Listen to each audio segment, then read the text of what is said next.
Yeah, hi. This is a web screencast of how I use the Podlove plugin for self-hosted WordPress installation to do some pretty amazing podcasting. And what I mean by that is a lot of podcasting, if you want to listen on the web, you have a little tiny web player, and to find different portions of the conversation, typically you have to scrub through like an hour-long conversation with this little tiny web player. Well, what Podlove does is it allows you to create chapter links, and within those chapters, also linking out to different websites. So in my recent podcast I host a podcast called Paleo Runner, and I do it. It's on health and fitness and running, and I have my own personalized coaching with a web link here. You see these little blue arrows that those go to different places on the web, and then also if I take you back, I can include my guest image right here in the player, or any image I want. And like I said, it's broken up into different chapter marks. So listeners who find me on the web can just click on these different areas that they're interested in. They don't have to listen to the whole 30-minute conversation. And down here in this area, I have myself and then the guest with a picture. So people, and also links to Instagram, Twitter, Facebook, and the website.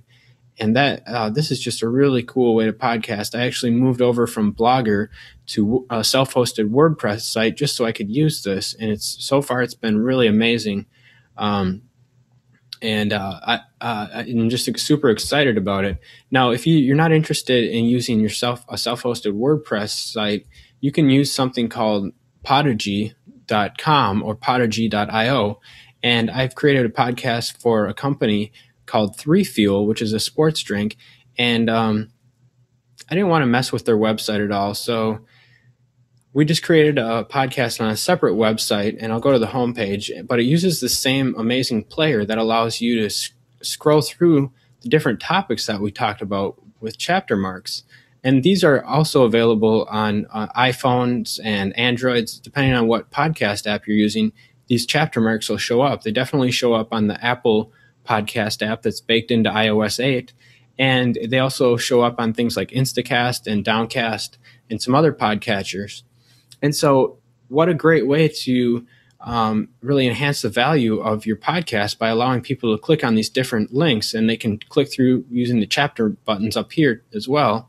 And so I asked this guest, what kind of supplements do they use? They're a CrossFit athlete.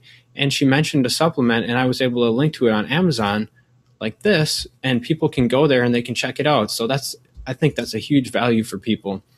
So that's Podigee.io.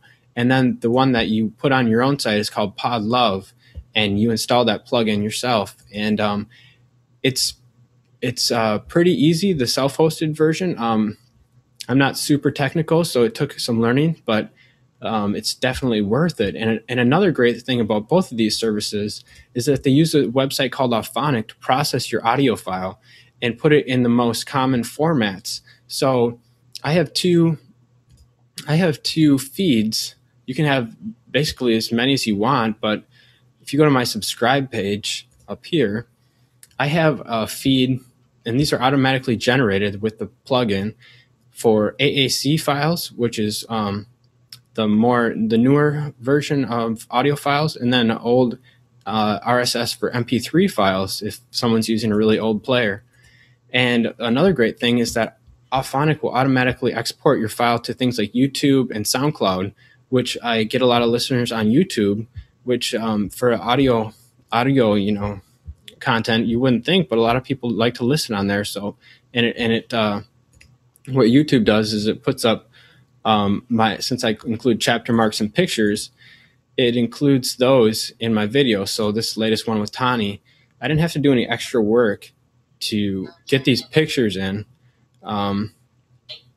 It's just part of my audio file that I produced using GarageBand, but you can actually produce it online. You don't need GarageBand. You can produce these chapter marks with pictures online, and it's very cool. And all my audio files are exactly the same volume, no matter if I recorded with Tani and she was at a different level, maybe she was a little closer, a little farther from her mic. It doesn't matter. And once it goes through Auphonic, it removes background noise and all and it levels all the audio so they sound similar volume. So I just wanted to create a quick screencast to show you about those different options and how they can provide value to your podcast. And let me show you another thing about the self-hosted Podlove plugin is it creates these amazing pages. So I have a page for my podcast guests, and it gives me a list of all the guests I've had with their image associated with it. And some guests I've had on multiple times, so they'll have podcasts under there. And what a neat way to scroll through and look at all the podcasts I've done. There's also an archive page, which will just list them in chronological order, and with the duration and things like that, and a picture associated with it. So I'm still in the process of moving all my files over from an old podcast host called Podbean, but I'm super excited to when it gets completely done. Now, if you look at the Podigee page, which is sort of another solution to have really cool content, it also has an archive page, and it'll just list your podcast in order. It has this amazing subscribe button, which is also available with the self-hosted version, where you click subscribe, and it asks you what kind of app do you want to use, iTunes, Instacast, Downcast. And so it makes it super easy to subscribe to your podcast. So those are some of the cool features of why I use Podlove and Podigee, and I hope this helps people out. I'll be making some more screencasts to show you how I actually go about producing those chapter marks and enhancements. Thank you.